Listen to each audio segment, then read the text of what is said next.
एक मुद्दा ये है कि एक व्यक्ति का हित देखा जाए या समाज का हित देखा जाए। सरकार जब बच्चों को पढ़ाती है सरकारी कॉलेज में तो आपको पता है कि उसमें इतनी सी फीस है, प्राइवेट कॉलेज में पढ़ता है तो वो इतनी फ़ीस देता है। और हमारी सरकारी जो सेवाएं हैं उसमें डॉक्टरों की कमी है।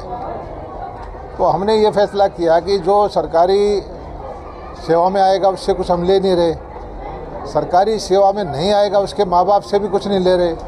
जो नौकरी करके, प्राइवेट नौकरी करके दुगने तिगने अपने पैसा कमाता है उससे कहते हैं कि भाई सरकार ने आपके ऊपर जो खर्चा किया है उसका कुछ हिस्सा हमें दे दो। तो मैं समझता हूँ कि ये हरियाणा के आम जन के हित की नीति है। किसी को इससे मेरे ख्याल में शिकायत नहीं होनी चाहिए। जो बच्चों को गुमराह करके बैठाते हैं उनको इस नीति के बारे में पूरी तरह से जानकारी नहीं है। 40 लाख रुपए सही है जहाँ तक बॉन्ड की जो बात की जाती है? नहीं, बॉन्ड में ऐसा है कि 80-80, 90-90 लाख रुपए, करोड़ रुपए देते हैं। हम 40 लाख रुपए आज नहीं ले रहे। हम 40 लाख रुपए जब ले रहे हैं जब वो 3-3, 4-4 लाख रुपए की सैलरी है, तब उस सैलरी में से कहते हैं 50,000 रुपये महीना हमें दे दो। हमने और बच्चों को पढ़ाना है, मेडिकल कॉलेज को भी रखना है। तो उस लिहाज से देखा जाए तो ये समाज के हित में। धन्यवाद। मेरा नाम पंकज बिट्टू है और मैं 3rd ईयर MBBS स्टूडेंट हूँ। कल JP दलाल साहब का जो बयान था वो मैंने भी बड़ा ध्यान से सुना। उनका कृषि मंत्री जी हैं हमारे, यहाँ भी आए थे यूनिवर्सिटी में थोड़े दिन पहले। मंत्री जी की बातों में ना, उनकी बातों में ही कोई लिंक नहीं था।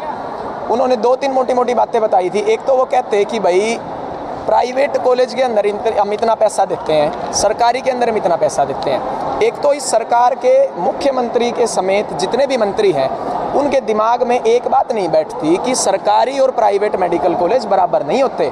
मुझे नहीं पता वो कितने पढ़े लिखे हैं खुद, लेकिन कोई भी पढ़ा लिखा आदमी जिसने साधारण BA भी कर रखी हो वो ये बात समझ सकता है कि प्राइवेट मेडिकल कॉलेज और सरकारी मेडिकल कॉलेज की तुलना नहीं करी जाती कभी भी। आज एम्स में तो 5,000 रुपये फीस है। एम्स के जैसा इंफ्रास्ट्रक्चर तो PGI में भी नहीं है। तो इस हिसाब से तो फिर जितना एम्स में इंफ्रास्ट्रक्चर है, एम्स की तो फीस फिर 10 लाख रुपए होनी चाहिए जिस हिसाब की वहाँ पे फैसिलिटीज़ हैं। तो यहाँ के जो हमारे मुख्यमंत्री जी और ये जो जैसे दलाल साहब हो गए, कृषि मंत्री हो गए, इनको एक तो पहली बात ये समझनी पड़ेगी कि सरकारी मेडिकल कॉलेज के अंदर प्राइवेट से तुलना नहीं कर सकते। जो प्राइवेट में पढ़ के आ रहा है, नीट का पेपर होता है 720 नंबर का, जो प्राइवेट में पढ़ता है वो तो 200 नंबर वाला भी पढ़ता है, 250 नंबर वाला भी पढ़ता है। जो सरकारी मेडिकल कॉलेज के अंदर बच्चा पढ़ता है वो 600 नंबर वाला पढ़ता है। ये नंबर कोई बराबर थोड़ी होते हैं। आप एक बात बताइए, 3-3 साल बच्चे कोचिंग लेते हैं, कोटा में तैयारी करते हैं। कई बार ऐसा होता है 550 नंबर आ गए, सिलेक्शन नहीं हुआ, बच्चा दोबारा 1 साल पढ़ने के लिए, तैयारी करने के लिए, अपने माँ बाप की खून पसीने की कमाई के लिए कोटा में खाना ऐसा मिलता है, जानवर नहीं खा सकते उस खाने को, लेकिन वो बच्चे फिर भी 2-2, 3-3 साल वहाँ पे अपना खून पसीना बहा के, अपनी हड्डियाँ गड़ा के बच्चे मेहनत करते हैं। आप कैसे सरकारी और प्राइवेट को बराबर कर सकते हो? तब जाके मिलती है सरकारी की सीट। दूसरी बात क्या कहते हैं कृषि मंत्री जी? बोले कि जो पैसा दे सकता है उससे तो लें। अरे हम ही मिले आपको पैसा देने वाले, हम यहाँ पे नंबर भी लेकर आएँ, हम यहाँ पे रैंक भी लेकर आएँ और हम यहाँ पे पैसा भी लेकर आएँ। क्यों? यहाँ दुकान खुली हुई है क्या? क्यों लेकर आएँ? बच्चा नंबर लेके आ सकता है, मेरिट लेके आ सकता है। कहते हैं जो दे सकता है उससे तो दे। हम ही हैं क्या जो दे सकते हैं?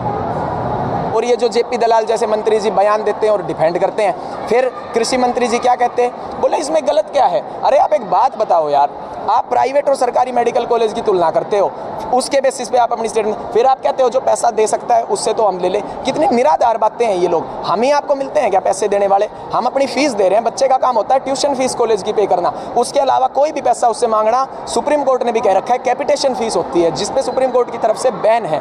इनके मंत्रियों के पास इनकी बात का कोई डिफेंस नहीं है।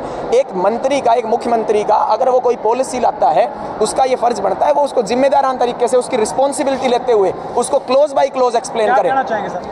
1 साल, मैक्सिमम 1 साल का सर्विस पीरियड, 5 लाख रुपए बॉन्ड की राशि और 2 महीने के अंदर डिग्री कंप्लीट होने के बाद जहाँ भी आप लगाओगे, आप चाहे रूरल लगाओ चाहे अर्बन लगाओ, हम जाने के लिए तैयार हैं। आप गांव में मेज कुर्सी पे बैठाओगे, हम ओढ़े भी जाके दवाई दे देवांगे। AC नीचे बैठाओगे, हम ओढ़े भी जाके दे देंगे। 2 महीने में आपको सर कह रहा हूँ, डिग्री कंप्लीट होने के बाद 2 महीने के अंदर वो जॉब दो 1 साल की। मेरे कहने का तात्पर्य ये है, सर्विस पीरियड 1 साल का, 2 महीने के अंदर जॉब इसलिए जरूरी है, बच्चा आपके मुंह की तरफ नहीं देखेगा कि भाई चंडीगढ़ से कब वैकेंसी निकलेगी। वो या तो अपनी MD MS करेगा या कुछ और करेगा, वो आपके इंतजार में क्यों बैठे?